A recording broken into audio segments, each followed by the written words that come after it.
Welcome to the sports segment of Arizona Spin, where we talk about, oh, yeah, that's right, sports. I'm Andrew Babinski from 99.9 KEZ, Beth and Friends, who do the morning show from 5 until 10. And with me this week, Benjamin. Do you go by Benjamin? I do go by Benjamin. It's more professional. Is that on your birth certificate as Benjamin? Yeah, that's on my Not birth Benny? certificate. Or No, Ben? not Benny. No, neither of those. Benjamin Garcia from Fox Sports 910. He is the producer of Jody Ayler's show in the mornings, the morning drive, right? Yeah, I like to think of myself as a super producer. Super producer. I Yeah. didn't. That wasn't on my cue card, so I totally apologize. Whatever you want your credit to be, it will be. And you guys talk sports. We're talking sports on the Arizona Spin, and we're going to talk about the Phoenix Suns because this is the slowest time of year for sports. Finals is over. Stanley Cup Finals is over. It's like WNBA and some other sport with a stick and a ball that I really don't even pay attention to because it's extremely slow and boring. So the NBA offseason, though, is starting. And they don't do the offseason right. The NFL is a 12-month-a-year sport. The offseason is always headlines. The NBA just goes right into it, right into the draft, right into free agency, and then it's over. But the Suns have had some headlines because the Houston Rockets are interested in one of their players. And one of their players that you may recognize, Kevin Durant. So the question is there a package out there good enough for the Suns to trade away Kevin Durant? And should they trade him at all? Yeah, I'll answer the second question first. Yeah, absolutely the Phoenix Suns need to explore at minimum trading Kevin Durant. Now, you're not just trading Kevin Durant just to trade Kevin Durant, right? You got to get something back to where it allows you to help build for the future and allows you to still stay competitive now. Hold on. That's not something that the Suns front office is aware of. We don't build for the future. We don't build anything. We buy those prefabbed walls, and then we just put them up and hope they all stay together so it can lose in the first round of the playoffs. It's got to be a combination of that, though. Players that can help you now. Maybe it's a Dylan Brooks. If we're talking specifically the Rockets, maybe it's a Sengun, their center. Maybe it's a Jabari Smith, or maybe you go more so on the pick side than you are the player side. We just saw the Rockets got a lot of the Suns picks back from the Nets in that Kevin Durant trade. That could be something that they go for. But the Suns itself, whether it's the Rockets or someone else, Suns fans are operating in this championship or bust thing for some reason still, and that needs to go away. Well, the reason is that you have 3 stars on your team. You have a super team. You have a new owner that's been here for a couple of years now that decided, and you know what? Bless his heart. I'm glad he did it. I love the fact that he just went, I'm going to go $200 million over the tax. I don't care. I want to have a super team. I want to have really professional stars in there in one lineup that can win. They're probably not. The West is so deep right now. And because of that, because of when you look at the top of the West with Denver, Minnesota, and OKC, let's just those 3 teams. Nobody else, just those 3 teams. The Suns roster isn't even close to touching those 3 teams. It's not only time to trade Kevin Durant, it's time to blow the entire thing up and look at a model like the Boston Celtics to restart your franchise. Now, that means that you're 8 years away. You're literally 8 years away from probably winning again.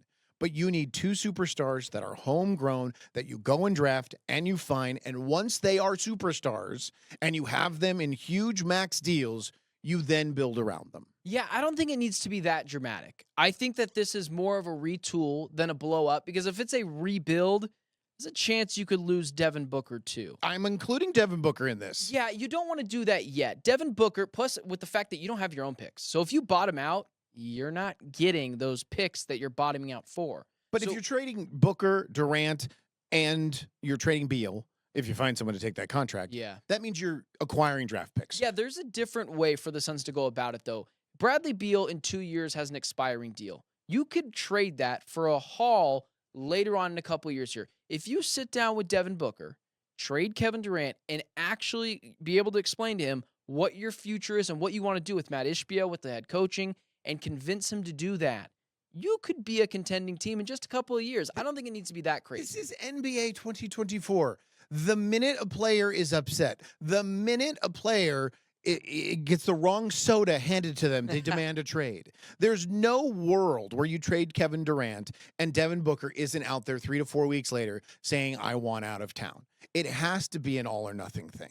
There is no other way, because you mentioned Sengun, a fabulous player, a young, fabulous center. If you get rid of Durant and add Sengun to this roster, they're in the same spot. They're out in the first round of the playoffs. They're not touching the top 3 teams in the West. You're not touching the top 3 teams in the West for the next 5 years because that's the way those franchises are built. That's why blowing it up now when Durant still has value, when Booker is probably at the top of his value, and when Bradley Beal's close to being an expiring contract, that's why it's now the time. Yeah, the conversation right now is definitely shifted towards Kevin Durant probably needs to be gone. The Devin Booker thing is really interesting because I'm willing to talk about Devin Booker being traded, just not yet. I was at that point at the end of the season. I wanted to see it blow up, but you think about it, there's a way this team can contend with Devin Booker and other players on this roster with what you get from Kevin Durant. Again, I think it's Steph Con. You're not beating those 3 teams in a 7-game series in any round of the playoffs. The NBA changes on a daily basis. Just last week, people were like, the Celtics, they're going to win the championship. They're going to go back-to-back. We thought the same thing with the Nuggets last year. The Knicks add a good piece and former son, Mikal Bridges. And now you ask me, I'm like, I don't know. I kind of feel like the Knicks have the bodies to throw at them. So it's a day-to-day league. Things change on a dime, and you need to be ready for when things do change. And I don't think it's trading Devin Booker yet. But you want to trade Kevin Durant, and if you trade Kevin Durant, then all you're doing is losing in the first round with Devin Booker and no Durant, opposed to losing in the first round with both of those two together on the same roster. Before we go, we got about a minute and a half left.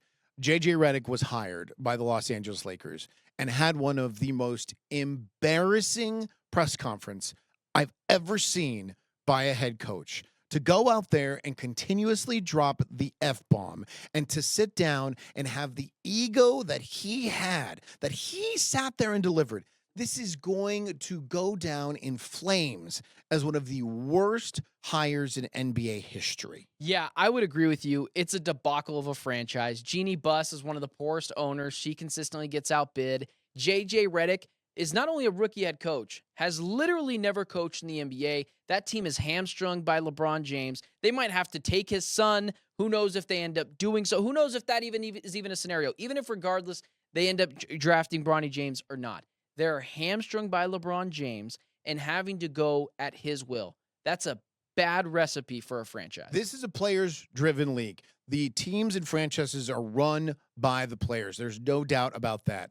And if your head coach wants to put his chest out and go head-to-head with personalities like Anthony Davis and LeBron James, he's going to lose. He's going to be fired. Whatever his contract is, just deposit the entire thing now because you're going to be fired within the next 24 months, and I guarantee it. That's the spin for this week, Talking Sports. Thank you so much for joining us. Yeah, like always, I'll be here if you need me. Appreciate it.